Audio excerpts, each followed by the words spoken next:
Могу сказать одно. Раньше, когда я общался, был молодым совсем, и так случайно мы перемолвились словами с капитанами, исследователями Арктики. Вот что они мне говорили? Они говорили: поверь, там происходит такое, во что ты даже поверить не сможешь. Но что там происходит, мы тебе об этом не расскажем. Ну, понятное дело, что вот. Но мне намекнули, это мне было где-то лет 15. Я тогда ездил как музыкант, да, я ездил по вот этим вот бардовским фестивалям, и там все вот эти капитаны, они все, люди же творческие, как правило. Они все рисуют, пишут песни. Зачем еще в море заняться? Вот. И это были серьезные люди, которых я раньше видел вот на нашем телевидении, там они рассказывали там, про какие-то исследования и так далее. То есть промелькнула такая фраза, и у меня тогда появился интерес уже, а что же действительно так? А основа вот моего движения в исследованиях положил как раз Николай Рерих и ваш знакомый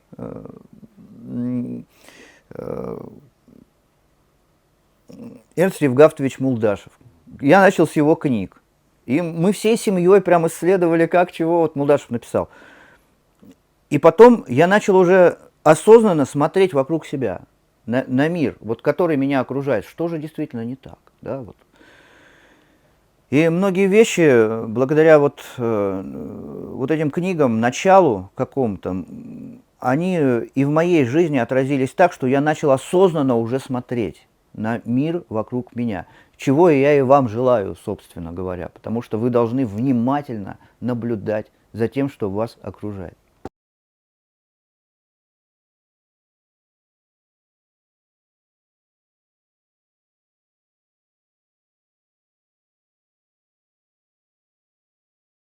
Андрей, вы сказали, что, несмотря на то, что капитаны сказали, ну, те люди, с которыми вы общались, что мы вам не скажем, но там происходят чудеса, там леший бродит. Но я так понял, у вас промелькнула фраза, вы сказали, они что-то намекнули. Так что намекнули-то, что вы поняли? Они намекнули на то, что те исследования, которые они проводили в Арктике, для обычного человека могут показаться фантастикой. То есть это как бы, ну, всегда любые открытия – это фантастика. Начиная от космоса, когда мы не верили, что можно летать куда-то там, или самолеты, что они поднимутся в небо. Здесь то же самое. И, как мне сказали, нам строго-настрого запрещено об этом говорить. Это все засекречено. То есть, как мне сказали. Я тогда еще был молодым, так, глупым, ну, совсем молодым. Но тогда я намотал на ус, что что-то там происходит. Не просто так, потому что не просто так наше правительство ездит в Арктику. То есть, как бы не просто так там кто-то появляется и что-то делает. Кстати, по поводу правительства современного, не совсем в тему, но по результатам Второй мировой войны произошло экономическое чудо, да, то есть СССР приумножился, потому что получил право на возврат от ставки Либор тех денег, которые внесли народы в течение многих веков в виде вклада Российской империи в Лигу наций. И так называемое экономическое чудо Сталина – это не что иное, как возврат долга небольшое, причем по процентам. А вот что касается именно севера, то каким-то образом уже в нашу современную историю там оказалось сохраненное даже в блокаду Ленинграда, когда не было ничего кушать, и в том числе фиксировались случаи, к сожалению, каннибализма, вот, в связи с тем, что нехватка была питания, и были сожжены склады, подожжено масло на складах в Ленинграде, и устроили катастрофу с питанием. Но коллекцию Вавилова, всемирное достояние семян, сохранили. И вот только в наши дни Значит, при современной истории, да, ее вывезли, и как раз вывезли ее в наш Шпицберген, и продали через компанию Monsanto туда, это официальные публикации тех лет, за какие-то деньги, которые, естественно, народ не получил. Вот. Да даже если бы получил, бы он никогда бы на это не согласился, то есть продать такое. И вот это достояние, всемирная коллекция семян, она сейчас находится как раз вот тоже в той зоне. Вот, Андрей, извини, может быть. Да, Андрей, еще хотел, знаешь, что уточнить? Воспоминания твои, тактильные, физические и прочие, когда ты брал вот эти вот окаменелости. Насколько тяжелые, что за материал? Вообще, какие-то вот образы. поподробнее немножко. Вообще порода очень интересная, она не сильно тяжелая. Но с другой стороны, некоторые глыбы были вообще неподъемные. То есть для моей физиологии было тяжело. То есть, может быть, человек покрепче, может быть, их уже так с таким усилием, но взял бы. Но поскольку я не очень крупный, да, и не очень так физически силен, то как бы некоторые артефакты я мог поднять, а некоторые вообще просто не отрывались, я мог их просто вот повертеть, покрутить, наклонить, то есть как-то вот, да, вот достаточно серьезно. То есть это не гранит, это что-то другое, какой-то такой вот не белый, а вот бежевый цвет. Причем он такой, он очень плотный и очень как бы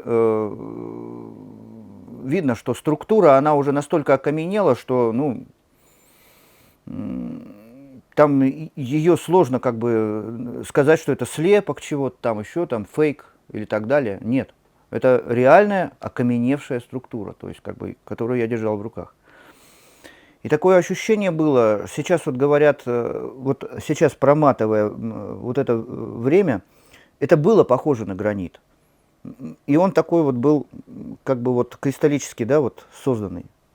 То есть это вот сам процесс, как будто это что-то засыпало когда-то. Вот именно засыпало. Ну, то есть осадочная Осадочная порода. Но порода. только есть один нюанс. В гранит ничто не может превратиться, окаменеть. Да, но это не немножко гранит, я другой говорю, как процесс. похож на гранит, но Что-то вот... подобие доломита. Доломит Да, возможно. тоже осадочная порода. То есть это спрессованный под весом, допустим, ледников каких-то. Вот после ледникового периода они, можно сказать, срастились с грунтом. И в итоге окаменела все это вот структура.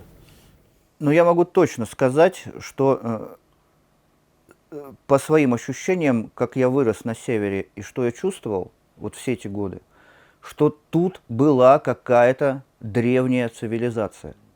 Прям ощущается, то есть, что народ ментально совершенно другой. То есть он как бы абсолютно другой использует. У меня даже сестра, когда спала, маленькая, она говорила на неизвестных языках. То есть это вплоть до такого. Эффект мирячения. Когда вот мирячение у человека проявляется, он тоже иногда начинает говорить на каких-то древних языках.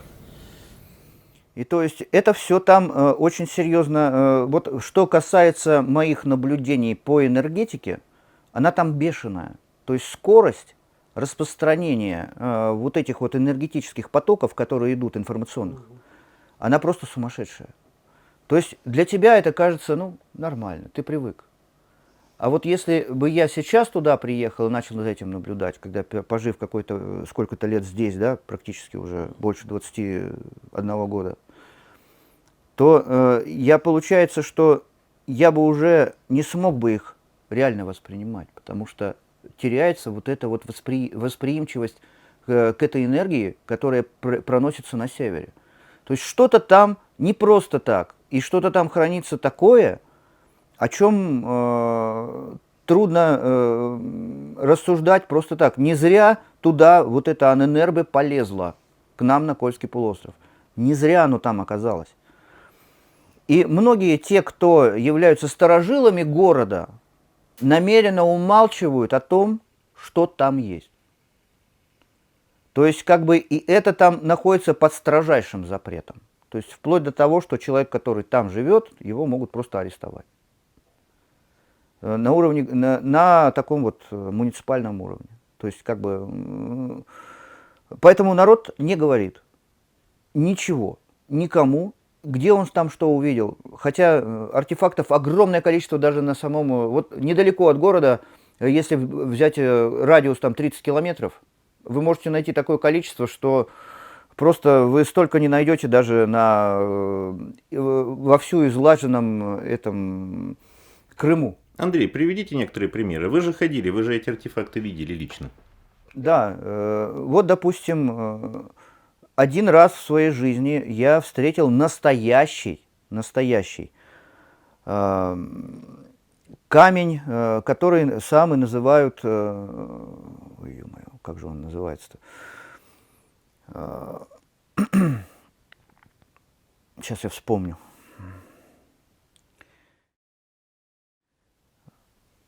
Ну, описание, да. Как их часто вот их называют придорожные камни, и их неправильно исследователи называют. Потому что настоящий этот камень, он... Мингир, сейд. Сейды. Он правильно называется сейды.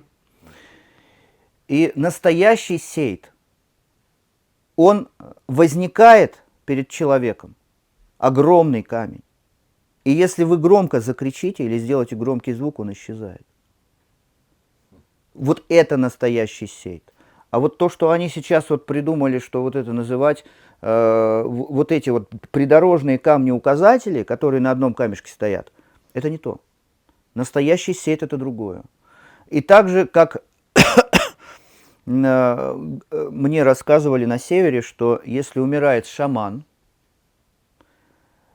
и ему надо передать ученику знания, там есть на севере колодцы, в которые шамана опускают на определенное время, потом на веревке достают оттуда, он оживает и передает ученику, которого он выбирал, если он не успел что-то передать, просто положив руку, все свои знания.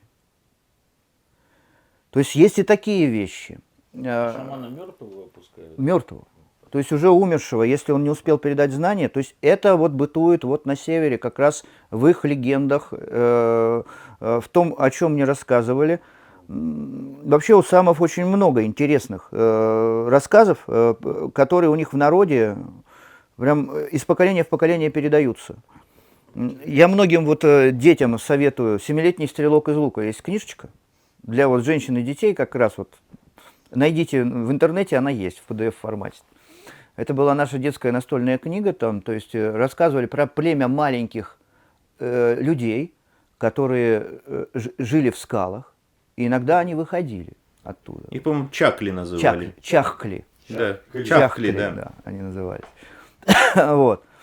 То есть, и это не шутки, потому что ты ощущаешь такую разнообразную жизнь на Кольском полуострове, когда просто по нему ходишь. Что ты думаешь, что вот сейчас там вот кто-то сейчас выйдет такой вот. Прям на полном серьезе. То есть это не какие-то глюки там или что-то, а ты просто ощущаешь. То есть вот прям вот всеми фибрами. То есть параллельность реальности, да, которые могут пересекаться. И ты это все ощущаешь. Соответственно, это больше даже тот мир, который был там в древности, он перешел в параллельное измерение, и его ты можешь ощущать больше на таких чувствах, на 6-м чувстве, чем просто так вот, просто вот увидел и все. Оно скрыто, оно есть, но оно скрыто. И обычный человек, который погряз в материальном мире вот глубоко, он не может это почувствовать. Поэтому экспедиции, которые туда были, и если туда приходили глубокие материалисты, они ничего не понимали, что там происходит, они просто уезжали, все. Да там ничего нет на этом севере. Вот. А на самом деле там много чего есть. Но это надо ощущать.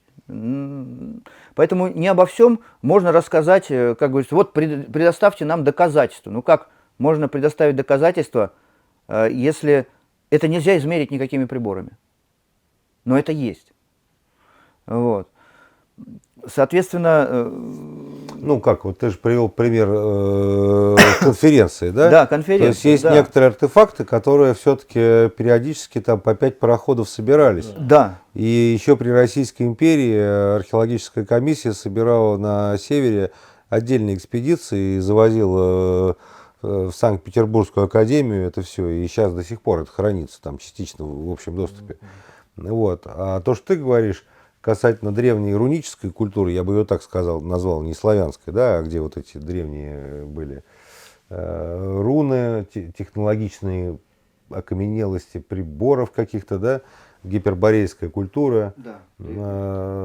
уже доскифская культура, в том числе и Ананербы, которую наверняка там, естественно, изучала, потому что они считали себя сами потомками ариев и гиперборейцев, арийцев. Ну, вот. Косвенным доказательством является наличие вот этих мощенных дорог на Кольском полуострове. Кто их построил и когда, неизвестно. Но известно, что еще при Екатерине II они уже на карте были обозначены. Хотя сегодняшние исследователи говорят, что это немцы построили во время войны для каких-то своих нужд. Ну, на картах Ремезова. Да, дело в том, что эти дороги, они уходят иногда в озера. То есть явно, что рельеф менялся после того, как они были построены уже, эти дороги. И для каких целей они использовались, неизвестно. Хотя построено с таким точным расчетом, с подготовкой, то есть там проводились специальные грунтовые, как говорится, чтобы не размывало водой, то есть специальные работы, которые сегодня немногие делают, допустим, при постройке таких дорог. И плюс вот эти вот подземные, да, полости, вот Игорь Мочелов рассказывал, что есть пещеры, в которые может 5-6 стадионов поместиться по своему объему. То есть такие огромные полости внутри земли. А немцы, кстати, они же туда приехали не во время войны, они еще в середине 30-х годов проводили какие-то изыскательские работы. Ну, и, как видимо, на Кавказе, да, так и там. по договоренности с российским правительством, советским правительством, тогда, да, они проводили свои исследования. И они были очень заинтересованы в находке каких-то вещей, видимо, оставшихся от прошлых цивилизаций, а возможно, искали вот проходы в полую землю также на Кольском полуострове. Ну да, эта тема очень интересная. У нас в 2008 году от Ассоциации протоистории проходила экспедиция на Кольский полуостров. Олег Синев ее руководил. И спускались мы в апатитовые шахты на глубину почти 1,2 километра. А само по себе это очень интересно, и материалы остались. Наверное, когда-нибудь мы все-таки этот фильм сделаем. Но больше всего интересно был разговор с одним маркшейдером, который, ну вот как-то доверившись, рассказал такие истории, что вот мы когда делаем проходки, наталкиваемся вот на таких сверхглубинах, ну это для нас сверхглубины, да, с какими-то старыми тоннелями, штреками, кто делал, когда делал. В силу того, что начнешь рассказывать, ну это как и везде, приедут специалисты, шахту остановят, начнут исследовать. Заморозят. Мы делаем очень просто, говорит, мы забутовываем. Что значит забутовываем? Запечатываем. Все запечатываем. И нам даже решили одну такую забутовку показать. Но об этом мы обязательно поговорим отдельно, потому что и видео сохранилось, и фото сохранилось. И там вообще на самом деле во время нашей этой экспедиции происходило столько чудес, про которых нужно отдельно рассказывать и беседовать. Угу. И вот что я хочу дополнить, чтобы люди понимали, что такое туннель в граните. То есть Кольский полуостров – это Балтийский щит, это монолит. Это гранитная огромная плита, а гранит для обработки, он настолько сложен, что сейчас даже не все машины могут его обрабатывать. Просто, ну, реально делать вот эти туннели. Поэтому в Мурманске нет метро, потому что это невозможно. То есть это возможно, но на это нужны такие технологии, которые стоят просто несколько бюджетов нашей страны. То есть потому что там нужны реально алмазные буры серьезные, которые могут бурить вот эту вот всю породу. То есть как это сделано? Опять же, кто это сделал? Почему? Зачем? То есть вот у нас такие вопросы, да? И, соответственно, на эти вопросы еще нам и, возможно, нашим потомкам предстоит еще ответить. Вот, потому что тема обширная, огромная, и она требует очень серьезного изучения. Вот, и подтверждения, соответственно. Меня всегда в этой ситуации печалит одно. Столько интересных фактов, вот те же самые тоннели. Почему не изучить? Это же интересно и для понимания истории нашей цивилизации, кто жил до нас. Ну, наверное, бессмысленно спорить, что до нас были другие цивилизации. Это вот мы сейчас пошли по пути развития углеводородной энергетики. Ну, сейчас немножко другие пути ищем. Кто говорит, что прошлые цивилизации, используя энергию углеводородов, атомную энергию, они вполне могли использовать как раз вот те Лиманы, ресурсы те же, нашей да. природы, скрытые какие-то еще не открытые физические законы, там, энергию какую-то, которую мы еще не открыли. У нас на самом деле наука-то ведь очень молодая. Ведь по-хорошему нашему НТП, научно-техническому прогрессу, ну, положа руку на сердце, ну, 200 лет. Вот прям такому хорошему. То есть мы вот только вот прорываемся. Если бы мы научились аккумулировать энергию Земли, которая вот между пластами существует, ты представляешь, там колоссальная энергия, то мы могли ее использовать в быту, и не надо было бы нам строить ГЭС, там ядерные вот эти вот АЭС, допустим, для того, чтобы получать электричество. Мы могли бы получать ее просто за счет вот давления пластов Земли. Но для этого мы должны саккумулировать ее определенным образом.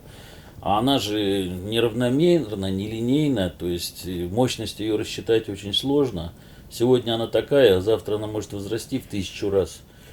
А знаешь, Игорь, я, наверное, вот сейчас для себя понял, почему все-таки некоторые вещи скрывают. Понимаешь, развитие энергетики с точки зрения углеводородов экономически выгодно с точки зрения денег и контроля. Да, владение. Когда у тебя машинка ездит на бензине, а не на солнечной батарейке, или на энергии Тесла или еще чего-нибудь, ты всегда зависим. Тебя всегда могут постричь, проконтролировать, и никуда ты в лес не сбежишь, потому что тебе нужно всегда будет свет, тепло, электричество. Мы к этому привыкли. Может быть, именно поэтому, в том числе из-за того, что свободные виды энергии, как мы их сейчас называем, они становятся общедоступными, и при этом теряется мировой контроль. Так и должно быть, естественный процесс. Теряется мировой контроль, паразитически наступает общественный контроль, естественный, родовой, народный. Да, это нормально, нормально. И вот на этой позитивной ноте, я думаю, мы поставим многоточие. И еще раз вам напоминаю, если вы вспомните, о чем мы говорили в первые 10 минут, Андрей готов поделиться теми локациями, где он нашел Пишите в очень комментариях интересные... запросы. Да.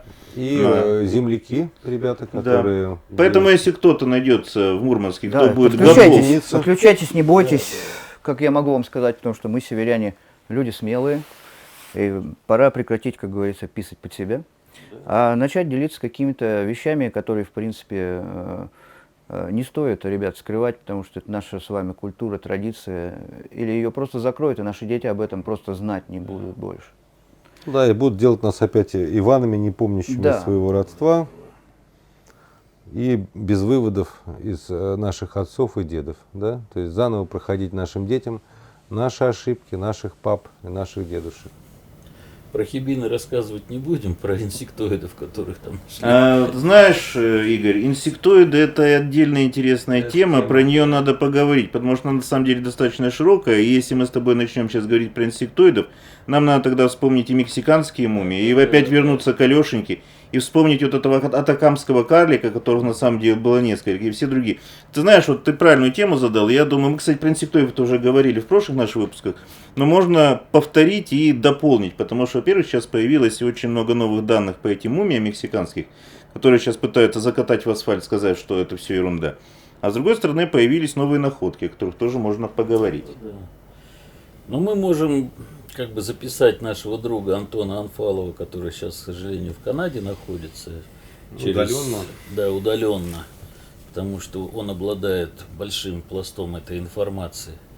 Вот. А так сказать просто вот поверхностно, что действительно было произведено 2 ядерных взрыва на территории Кольского полуострова, подземных, то есть пещерных.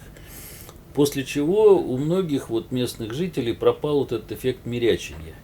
Вот. А он до этого был очень развит. То есть люди, которые путешествовали вот в этом районе, они часто были подвержены вот этому мирячению и видели неких существ, которые, ну, отличались от человека, так скажем.